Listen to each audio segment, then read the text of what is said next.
he hired also what? 100,000 mighty men of valor out of Israel for 100 talents of silver.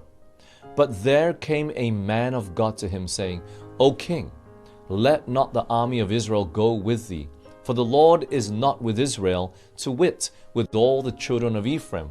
But if thou wilt go, do it, be strong for the battle.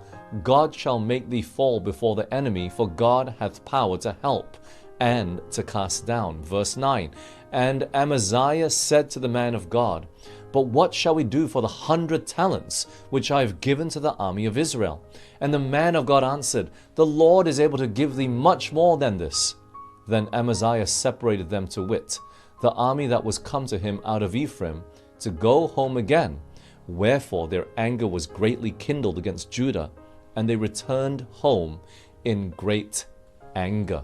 So Amazia, he had a great army of 300,000 men who could go to battle and fight against the surrounding nations that would come and attack them.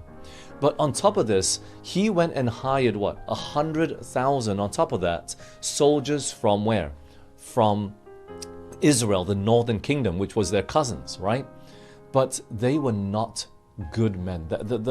Remember, the kings, as we're studying the kings, there were no good kings in the kingdom of Israel. The only good kings that we see is in the kingdom of Judah, which was where Amazia is, right? And so the man of God, a prophet obviously, would come out and counsel him, say, do not hire these men. Do not go and hire 100,000 of them, even though you've already given them, what? 100 talents of silver. They were going to go out to battle, and he thought 300,000 was not enough. So he wanted to add to that another 100,000 men. But God is saying, do not do this. They are wicked.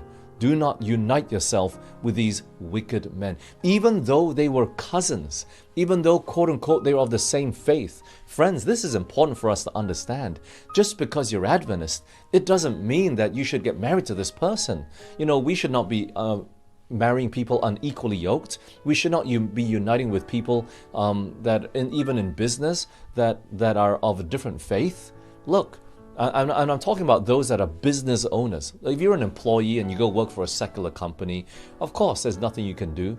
I used to work for IBM or PricewaterhouseCoopers, and there's nothing wrong with that. But if you are the CEO, if you are the business owner, do not unite yourself with someone of a different faith. But even here we're seeing what? Just because you are of the same faith, just because you are from the same lineage, just because you're related, it doesn't mean that you should still unite yourselves together. Whether in business, whether in marriage, no matter what, we have to be careful. And this prophet would come and say, do not do this. God is able to do with the 300,000 that you have, without having to add these 100,000 with you, He is able to give you the victory. And I just want you to understand this, because look, we got to be careful, not just about unequally yoked, but even though same faith, you got to make sure you're on the same level, same understanding, same faithfulness. And King Amazia had already given 100 talents of silver to this people, these armies there in the northern tribes. He'd already given them 100 talents of silver to come out and help them. Now, 1 talent of silver is worth about 16,500 US dollars, okay? 16,500 US dollars. And that price, of course, fluctuates based upon how much silver is worth, but it's about that price. And so, therefore, 100 talents of silver is about $1.7 million. Okay, that's a lot of money. That is a lot of money. It's not easy to be a leader and to do the right thing. Do you know that, friends?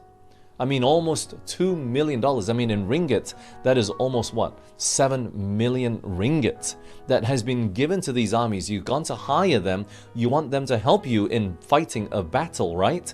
And now you turn around and say, no, we don't need your help anymore. You got to face your government. You got to face your leaders and say, why? We've already wasted all this money. Why not just get them anyways, right?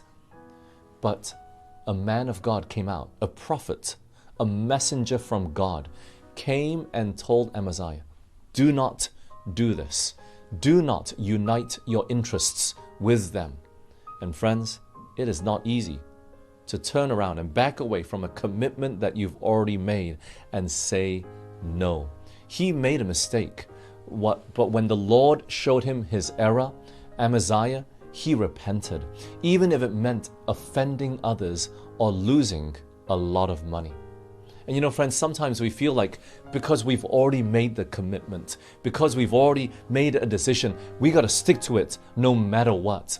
We say things like, oh, I made the promise already, or I committed already, it's too late. Friends, even with an engagement, even if you are engaged, it's never too late to break off a commitment if you find out that it's the wrong sort of commitment that you've made. To this man or to this woman, you find that they're really not the man or woman that you wanted to be, them to be, but you found out only after you said yes, or you've asked the person to marry you. No, friends, it's not too late. It's not too late until you get to the point where you signed it in the government and you stood before God and said yes. Maybe you made a commitment for schooling and scholarship, but it makes you break the Sabbath, or you know, it makes you to study the Sabbath or on the Sabbath, or it has exams on the Sabbath. Break it off, friends. It's obvious that God does not want you studying there.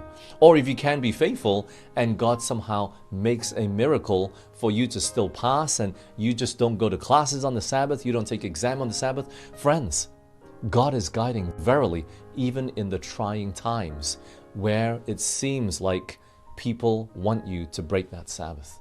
Friends, no matter what promises that we make, we got to make sure that we are faithful to God 100% of the way. Even in the same way with work. Maybe you've been out of a job for a long time and this is the only job that has come up that requires you now, even then, to work on the Sabbath. Stop it. Do not take the offer. Be faithful. Make sure that you put God first. No matter the promises, no matter the commitments that we think we have made, it is never unethical to break it off if we have gone clearly against a thus saith the Lord, against the will of God. For friends, it's better to disappoint man than to disappoint God. Amen? It's better to offend man than to offend God. It's better to break off a commitment to man than to break off our commitment to God.